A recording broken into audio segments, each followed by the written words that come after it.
Hello, Archie Dunlop here with Talking Astrology with Archie on the weekend of Saturday the 30th, Sunday the 1st, that's the 1st of October 2023. So yes, we're pretty much there. It's the beginning of October almost, and in this video I want to look at October. So I'm not really looking at any celebrity or politician. I just want to do a preview of the month ahead. It will be a pretty quick preview.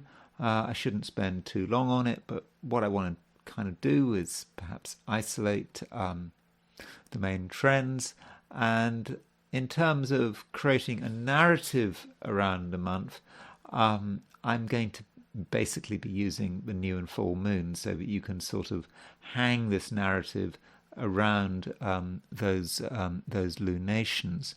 Now, I am going to slightly change the format of this video because, I want to talk about this month, but I also want to talk about today, the astrology, about what's going to happen on October the 1st. So I want to kind of bring together a short-term prediction with a longer-term forecast.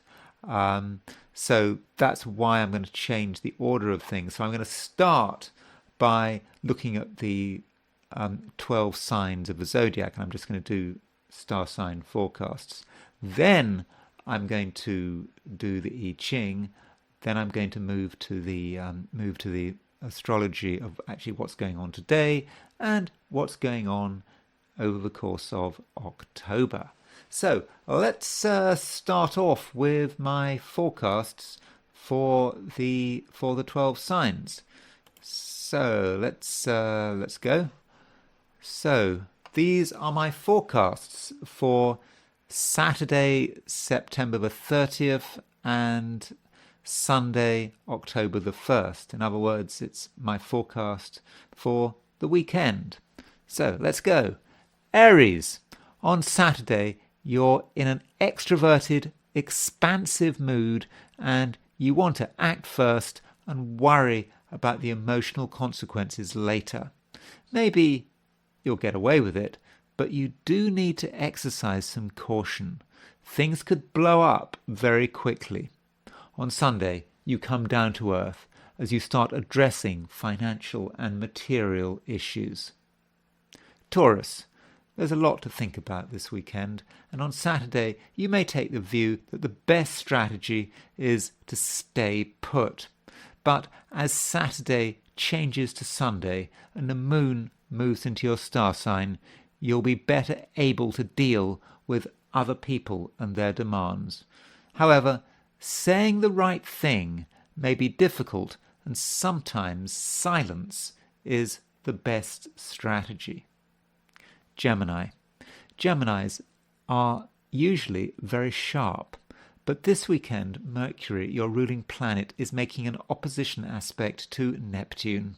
There's plenty of scope for getting confused, and things may be particularly difficult if you're having to deal with lots of different people. Also, when messages are relayed over the telephone, there's a high chance that they'll be garbled and misunderstood. Cancer. On Saturday, it's rather up to you what happens. You can take the easy path or the complicated path. Both have advantages and disadvantages, and you have to ask yourself whether you can handle the challenge. As you move into Sunday, things start to settle down, and you can greatly benefit from the company of friends. Leo. In some respects, the week starts on Sunday. On Saturday, your mind is here, there and everywhere, and I don't necessarily mean this in a negative sense. Different sensations, different concepts, and it may be just difficult to focus on one thing. On Sunday, things do change, and the mists start to clear. You realize what you want, and you're ready and willing to go for it. Virgo. This weekend there's an opposition between Mercury in Virgo and Neptune in Pisces. You know what's right and wrong, and you know what you should be doing, but you might still be led astray by forces beyond your control. An alternative approach would be to understand the chaos without being part of it. And in relationships, this might mean that some emotional detachment is required. Libra. Over the weekend, you can watch certain relationships develop, perhaps becoming more intense and moving beyond simple interpersonal interactions. And while you might try your hardest to keep your distance, it might be difficult not to be drawn in. You also shouldn't take criticism to heart. It is meant to be constructive in most cases, and rather than sort of respond negatively to a perceived attack, you should see that the person criticizing you probably has a good point to make. Scorpio. Progress doesn't usually happen in a straight line move. You think you're moving in your destined direction when all of a sudden you're acting like it was 20 years ago, or even 20 lifetimes ago. So consider how you are responding to everyday annoyances, and if necessary, refocus your energy. On Sunday, relationships can be stabilized. Sagittarius. Enjoy your Saturday and take advantage of everything that's available. And when you have finished being the life and soul of the party, prepare for a change of gear. Indeed, as Sunday settles in, you'll become more responsible, and you might feel that a new month requires a clearing of the decks. Capricorn. Saturday could be a somewhat tense day. People are just going to be on edge, especially if they don't have room to express themselves. So maybe you should just stay out of everyone's way. On Sunday, things do get easier, and there will be an opportunity to enjoy yourself. In a way, that's very grounding, this opportunity to enjoy yourself. Indeed, for some Capricorns, bliss might be digging potatoes. Aquarius.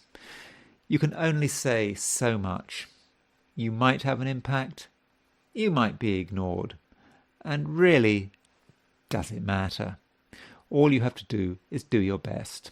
Still, the right words can cause a shift, even a transformation, which at the time may not be obvious.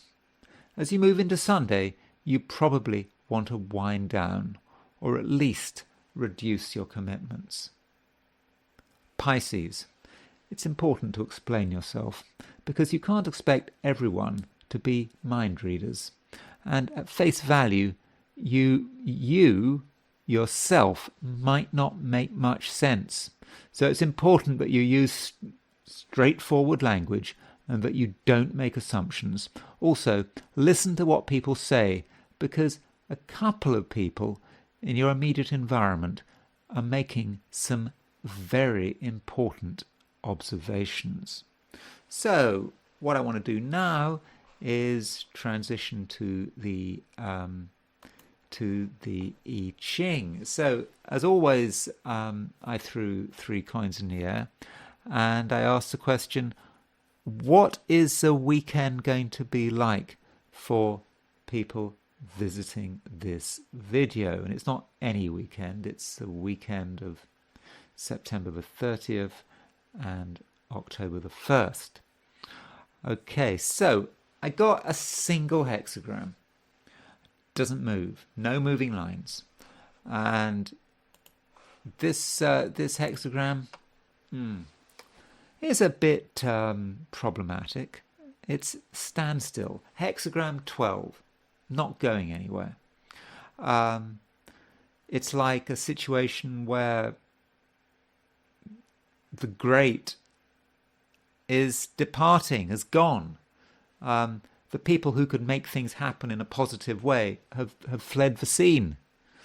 And and people who are good, are well disposed to society, they're starting to leave. So it's a situation that really is not going anywhere. And you can't expect there to be sort of sudden movements, one way or another. You know, action. It's because it's 12 is about standstill, and you can see how it's working if you look at the structure of this hexagram.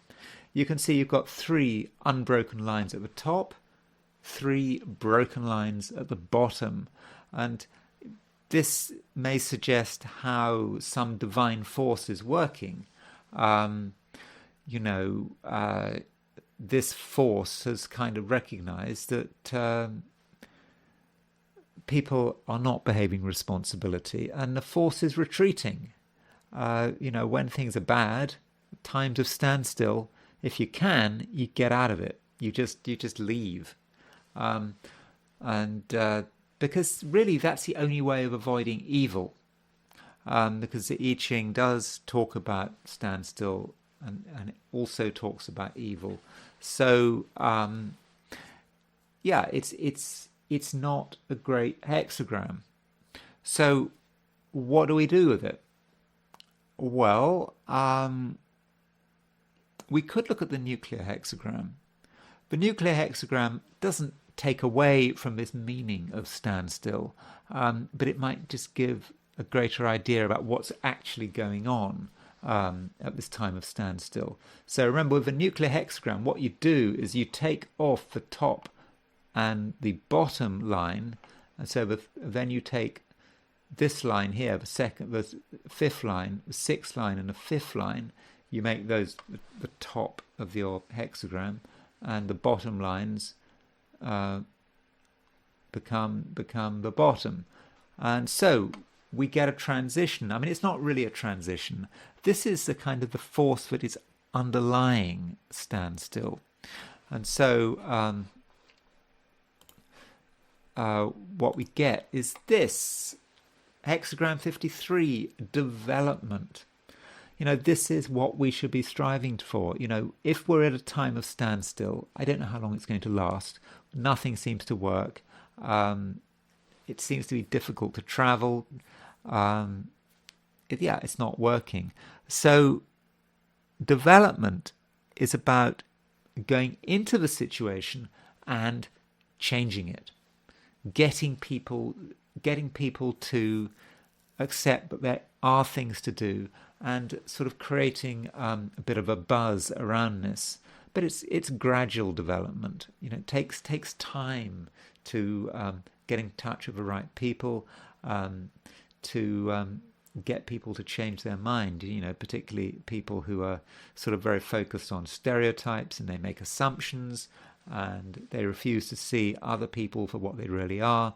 So this development underpinning standstill is kind of giving us an idea about what we should be doing.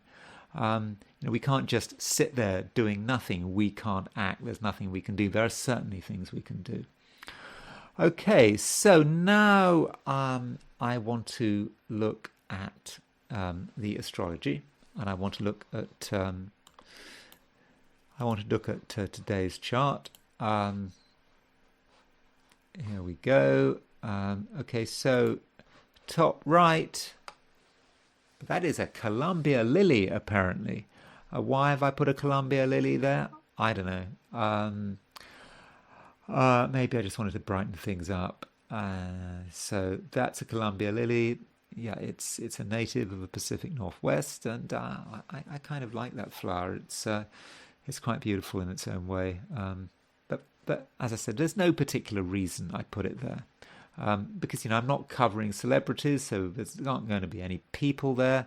I'm not focusing on any countries, so I'm not going to put a flag there. So I'll just take a flower off my phone and just put it there, and I hope you appreciate it. So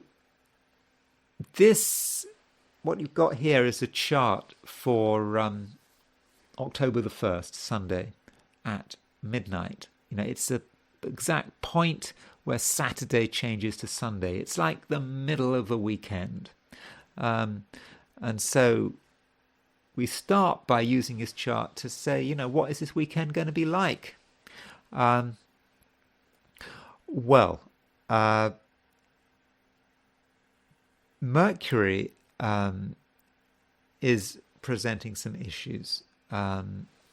Mercury is at 23 Virgo, and it's moving to an opposition with Neptune. So Mercury is a communication planet. It's how we talk about ourselves. It's how we process information.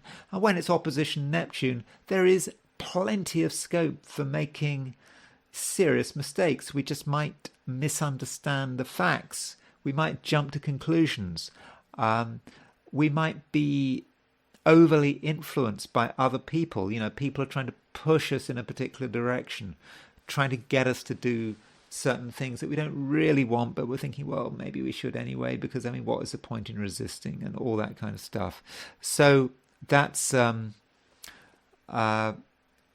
Mercury-Neptune opposition could be problematic, and it does really strengthen as the weekend progresses. So I would really suggest being careful about making important decisions over the weekend.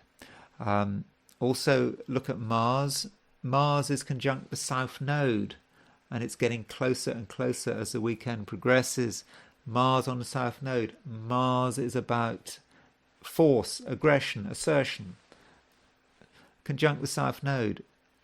It's about inappropriate displays of force, being inappropriately aggressive. Maybe some of us will be tempted to be aggressive like we were in the past, like we maybe were 20 years ago. I suppose it depends how old we are. But just going back to past patterns, which may talk about our own life, it may talk about reincarnations, whatever. So that's certainly something we've got to watch for. So the moon,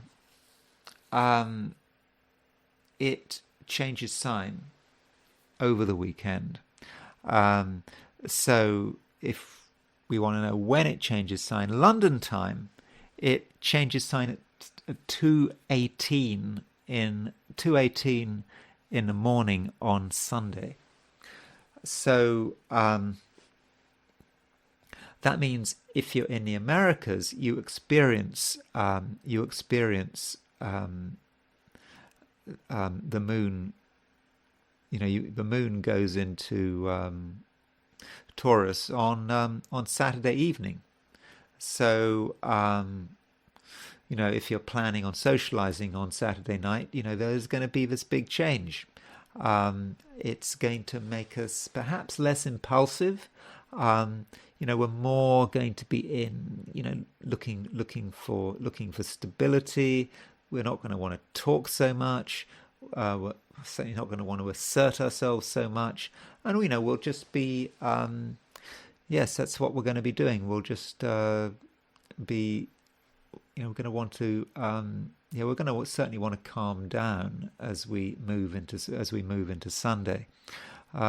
So yes, so there is this division in Sunday. Saturday is all about the moon in Aries, but if you're in the Americas, Saturday evening, moon starts going to Taurus, things do slow down.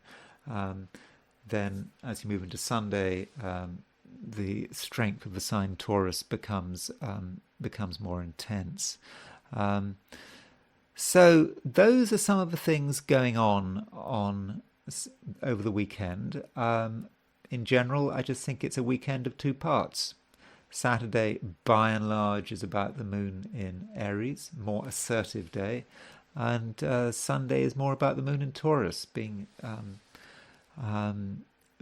more focused on particular endeavors, looking for stability rather than excitement. Now, this chart that you're looking at is the chart for the beginning of October.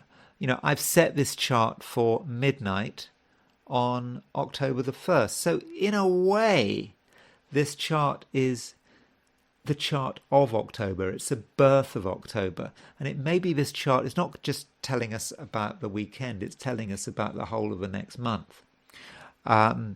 So if that is the case, looking at the most important aspect in that chart, which was Mercury opposition Neptune, for many of us, the whole of October may be a time of confusion. It may be a time when we find it difficult to think straight. Or some of us of a more unscrupulous nature may treat the Mercury-Neptune opposition as an opportunity to tell lies. People are going to be into the idea of telling lies this month. It's going to be a lot of exaggeration, people saying one thing and then going back on what they've said. The truth is going to be quite fluid this month, the whole of this month. So that's really something to consider. Now, this chart is set for London.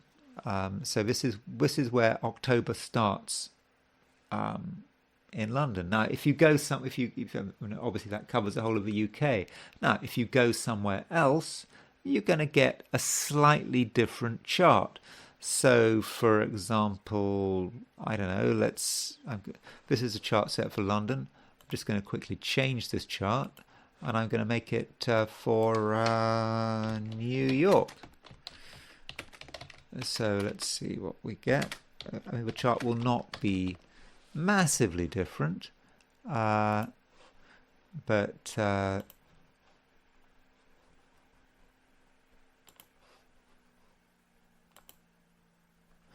there is a New York chart.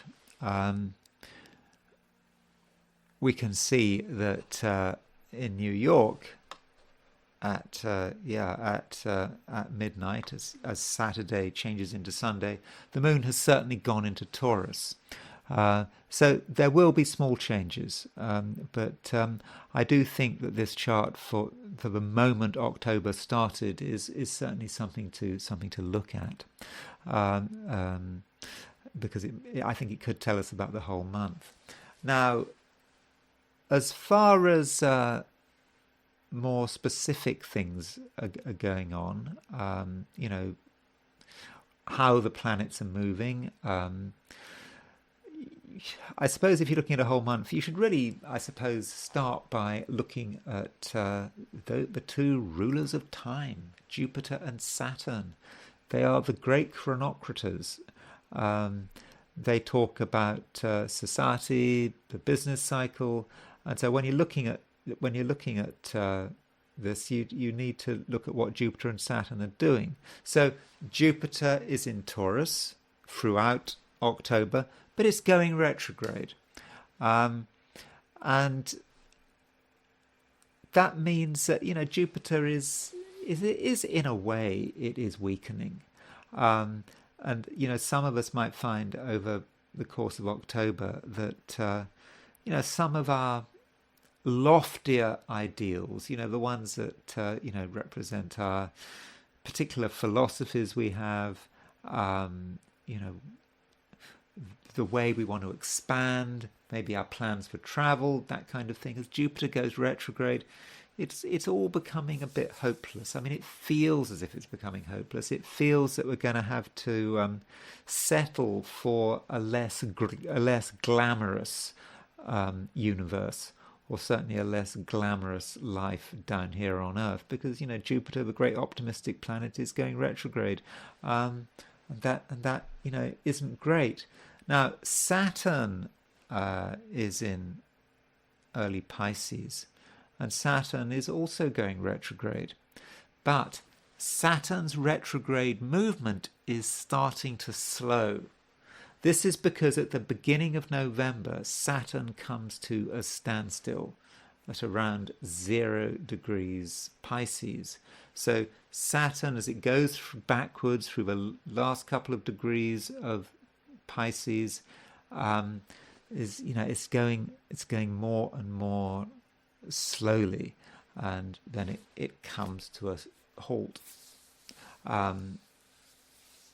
I think on November the 4th. We could see, we should be looking at, I would have guessed with this Saturn retrograde, we should be looking at Ukraine here because, as I've said on numerous occasions, Ukraine independence, August 24th, I think 1991. It's got its sun at 0 degrees Virgo. And so, sun 0 degrees Virgo, this Saturn is getting closer and closer to Ukraine's sun, and it's pretty much hitting it. And when it goes, and then it comes to a standstill, November the 4th, right on Ukraine's sun. And NATO was also ratified on October the 24th. So the NATO ratification chart, which may say something about the whole of the North Atlantic Treaty Organization, has the sun at 0 degrees Virgo. So this is what's happening as Saturn goes backwards. Saturn goes retrograde through Pisces. Ukraine, NATO, it's all starting to come to a standstill. And of course, if we've been watching the news, we know that this supposed Ukrainian offensive is coming to a standstill, and so that may be one way in which this Saturn retrograde is working. But all of us, whatever we're doing, may be impacted by Saturn going retrograde in Pisces. It's going to make us, think very carefully about our boundaries. How close are we prepared to let people come to us? Where is our boundary? Because Saturn is a planet of boundary. It also rules the skin. And so, with Saturn going retrograde, we have to decide where our limits are. That's an important point about Saturn. It's also about responsibility. And, as Saturn slows down, in a way, it's becoming more powerful. It's becoming more prominent. It's illuminating things for longer. And so it is a time when we do become, quite aware of our responsibilities. Pluto has been going retrograde for some time, and Pluto goes stationary direct. It comes to a standstill. It doesn't go any further back from 2754 Capricorn. So what does that mean? Pluto stationing at 2754 Capricorn. Well, in order to really understand what Pluto means going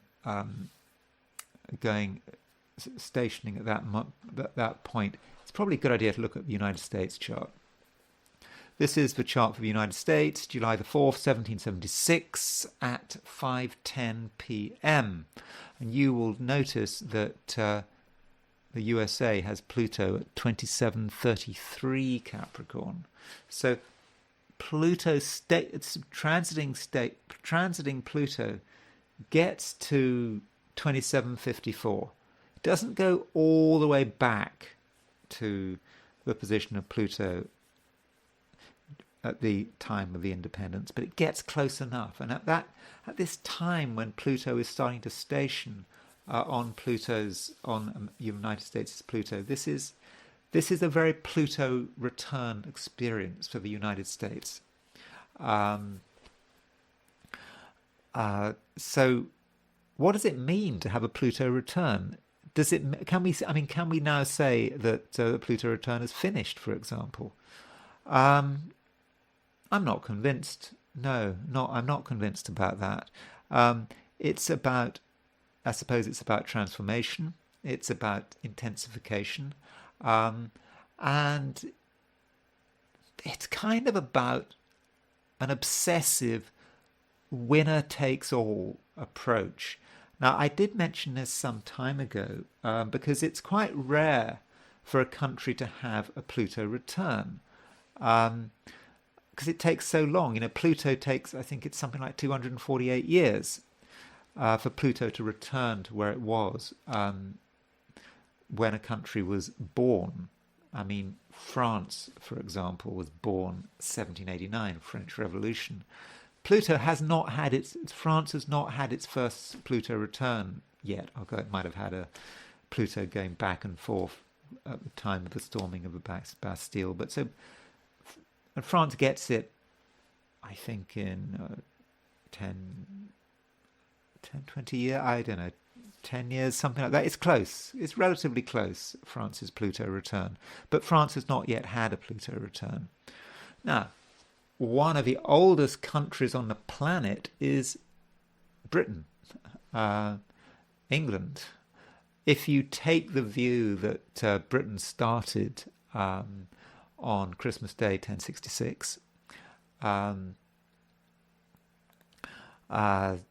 noon, when William I was crowned, 248-year cycle. Well, Britain has actually had quite a few Pluto returns. And some of these Pluto returns have kind of been dramatic, but they have been quite prolonged. And I'm thinking particularly of the Pluto return that England had in the 1550s.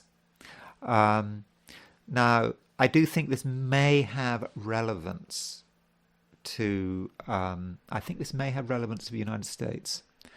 So, what was actually going on in the 1550s? Well, when there was a Pluto return, there was a counter-reformation in England in the 1550s. In other words, England had kind of got rid of the Catholic Church under Henry VIII, and he became the head of the Church of England. So it seemed that England was moving away from Catholicism. Then Henry VIII died, and his son took over, and his son was a fairly radical Protestant, and so seemed that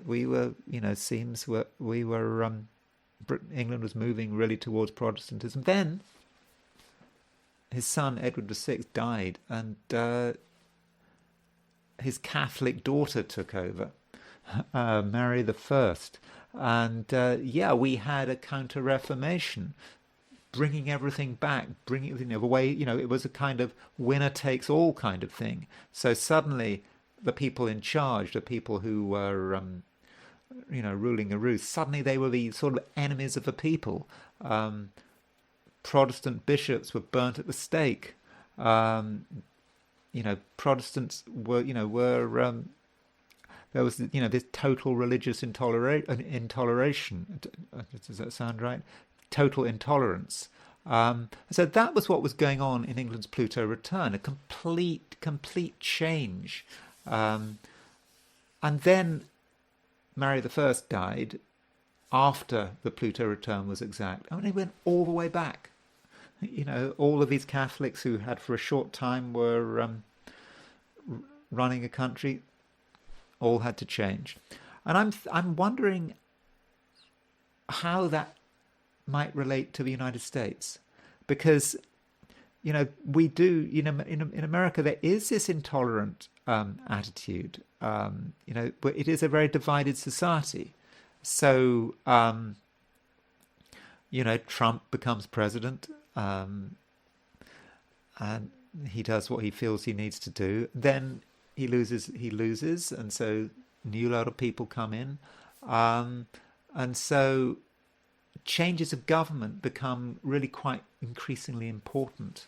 And so I think that you're having in the United States perhaps a kind of intolerance that you had during the Counter-Reformation in England in the 1550s. Now, obviously no one's getting burnt at the stake, but people are going as far as they can. Now, at this stage, it kind of depends on who you are in terms of judging the situation. So if, for example, you are a supporter of Trump, you probably take the view that Trump is some kind of martyr, that he is being persecuted in an almost, well, not quite medieval way, but the kind of persecution that perhaps was going on in Tudor times. Now, that is, of course, not true, because no one's going to burn Trump. That's just not going to happen. He's not going to get burnt at the stake. But that's a view you might take. If you're an opponent of Trump, then you're sort of dreading the next election because you're terrified that Trump will get in, and then there's going to be this complete transition back. But whatever happens, this is a process. It's not just a one-off thing. You know, the United States has had its Pluto return, and that's it. No, I don't think so. Particularly when you look back at what was going on in England in the 1550s. You know, we are increasingly in an intolerant winner-takes-all society. It's a zero sum. You win, I lose, and so that's kind of what we can perhaps expect in the US. Now, what is going to happen on, you know, I don't know, when does Pluto go around sort of October the 11th? Are we going to see anything on October the 11th as Pluto goes direct? Maybe not, but it's just a sign that the process of transformation of the United States perhaps into an incredibly partisan society of people being, you know, you're either in one block or in the other block. Like in England in the 1550s, you're either a Protestant or a Catholic, and whether you're a Protestant or Catholic has a big implications for your happiness and whatever. So yeah, that's perhaps what's going on in the United States with this Pluto return. To be honest, I think the problem with the Pluto return is that ideally the United States would respond to the Pluto return by making substantial changes to the way it is governed. That's what's being asked for. And I'm going to say something heretical. I mean, I'm not a US citizen, so I'm kind of allowed to say this, but ideally you would get rid of the Constitution, because I think that the Constitution is actually killing America. And I think that the Pluto return is really showing this, because ideally you'd be changing the Constitution. Like in France, like France, you have a First Republic, Second Republic, Third Republic. The United States needs a Second Republic, and I think that this Pluto return is really asking for a Second Republic. But of course, there's not going to be a Second Republic, because the Constitution is written in stone, and so the Constitution is going to strangle the United States, I think, and I think that's how this Pluto return may be remembered. It's just going to create a situation that is just cannot change. Nothing's going to give, and it's going to be a big problem for the country. Now, another way of looking at this month, October, is to look at it through the lens of new and full moons.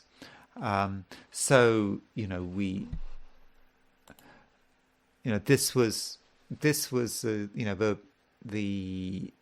the full moon that took place on September the 29th, 2023. That was which is right at the beginning of the month, just before the month started.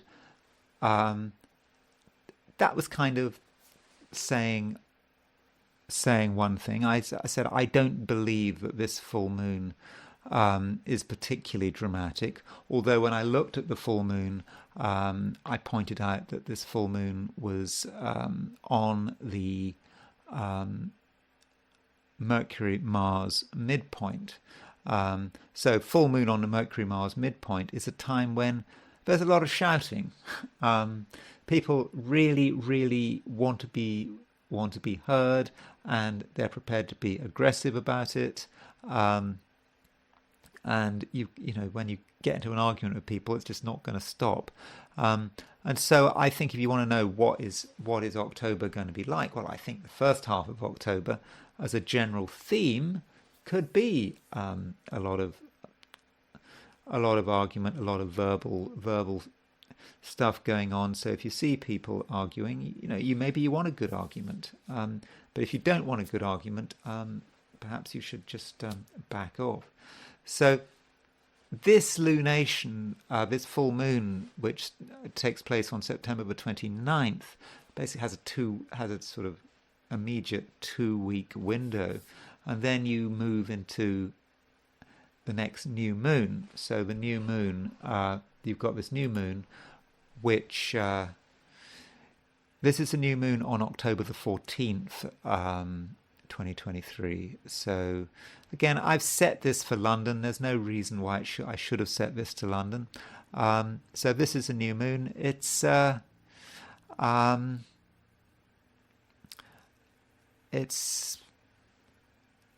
okay. It is an eclipse. I believe it is an annular eclipse. An annular eclipse is annulus. It's annus. I think it's to do with Latin for ring.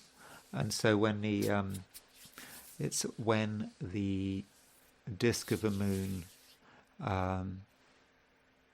crosses the sun, but it doesn't quite cover it. Hence, that's why it's called an annular eclipse.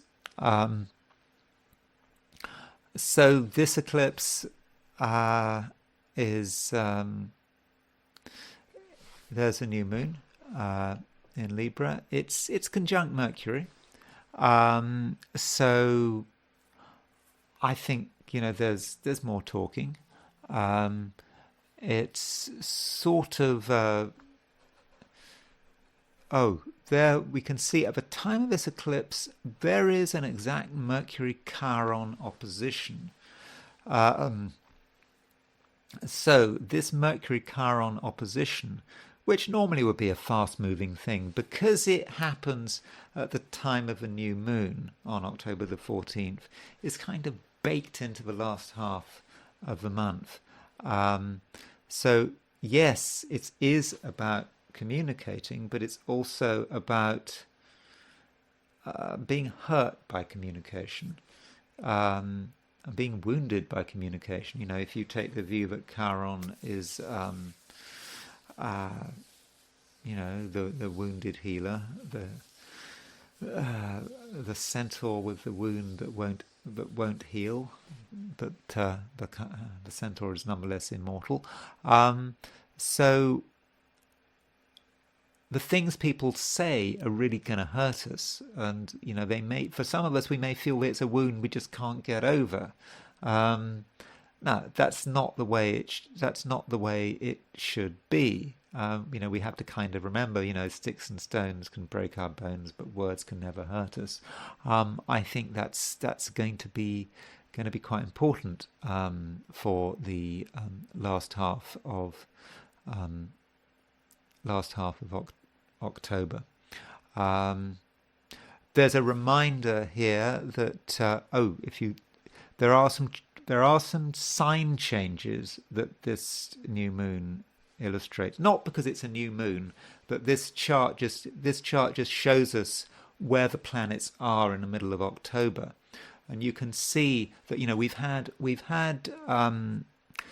Venus in Leo for a long time, and I should point out that I think it's around the 9th of October, Venus changes sign from Leo to Virgo. Now, the exact moment of sign change, around 9th, 10th of October, may actually be fortunate because Venus will be conjunct the royal star Regulus. So if you are the kind of person that likes to meet important people, wants to meet important people, you're really into networking and so forth, then as Venus crosses into Virgo, now might be your chance. Venus conjunct Regulus. Yeah, that's a chance to meet famous, powerful people. It's all relative, isn't it? I mean, to some people, a famous person means the King of England. For another person, it might be, well, just meeting someone, I don't know, a senior manager in your place of work might be Venus conjunct Regulus.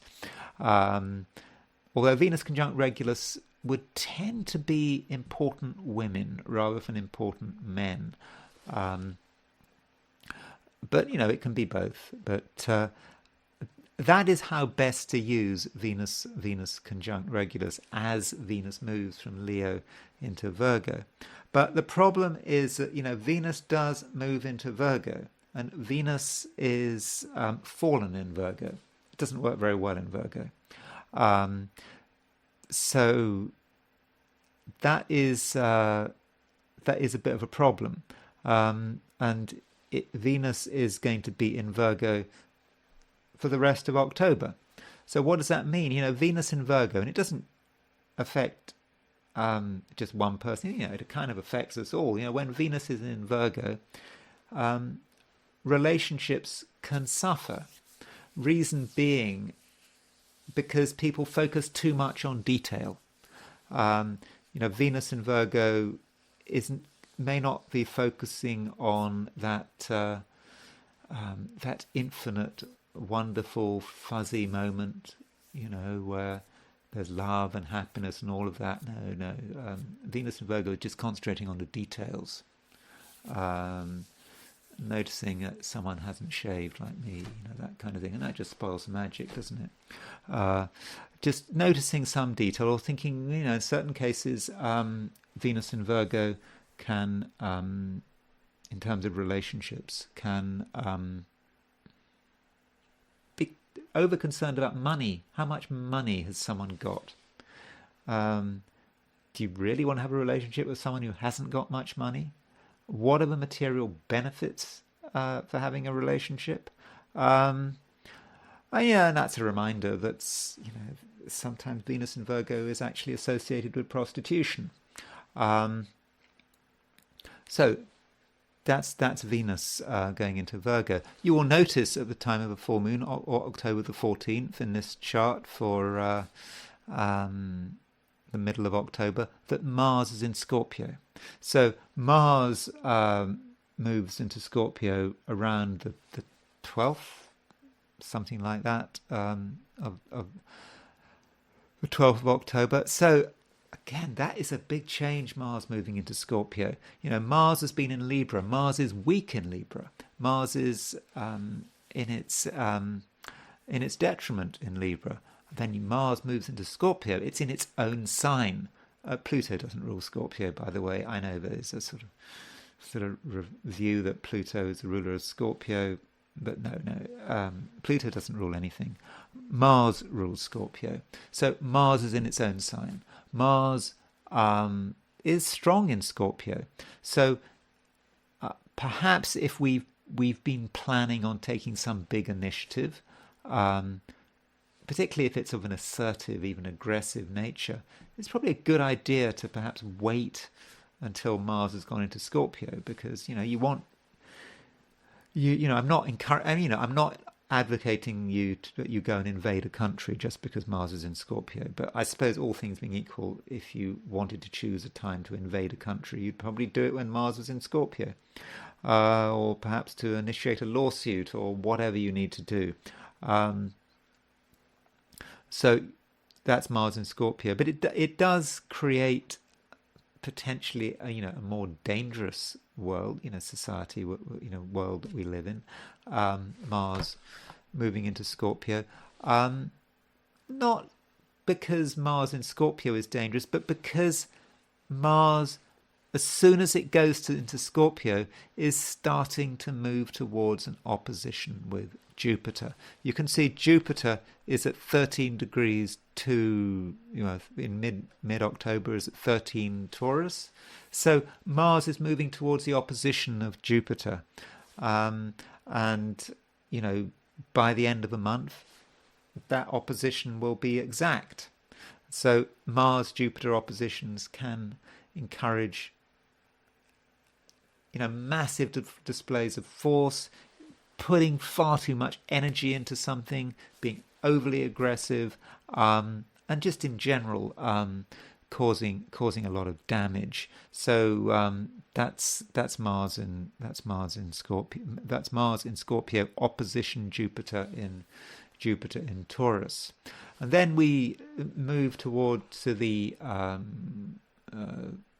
Let's see if I can find. Yeah, this is the final lunation of the month. This is the full moon on October the 28th of 2023. Again, I've said it for London, and so it just shows us the picture of the planets at the end of the month. See, I'm not really focusing as a full moon. I'm just saying, this is the sort of situation we have at the end of October.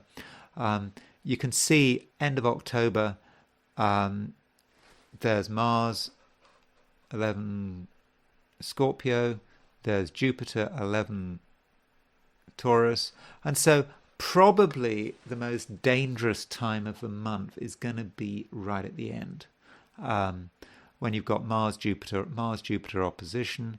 That Mars Jupiter opposition is not too far from the full moon. And, this Mars-Jupiter opposition is also tied in with Mercury. So you've got a Mercury-Mars conjunction opposition Jupiter. So, the whole verbal thing, I said that the full moon on September the 29th was on the Mercury-Mars midpoint. And I warned about, that people have got a lot to say for themselves, but it's by the end of the month, by the end of October, it's kind of more of the same. So I do think that it is it's quite a difficult end to the month in general. So yes, so that's October. I'm sorry, I've been kind of a bit chaotic with it. I didn't really plan anything, but I just thought, well, it's the beginning of October, so I might as well say something about October. I probably went on for far too long, but I do think that it's November where we really start to see the action. Saturn going direct at 0 degrees Pisces could cause a lot of damage for a lot of people. Plus November, Joe Biden, he's got his birthday at the end of November. He's got his disastrous solar return, which I've talked about several times. Hopefully, I don't know, it'd be good if Joe Biden could resign before his birthday, but I don't think that's going to happen. So anyway, that's all I'm going to say on the subject of October. And I will talk to you again on Monday.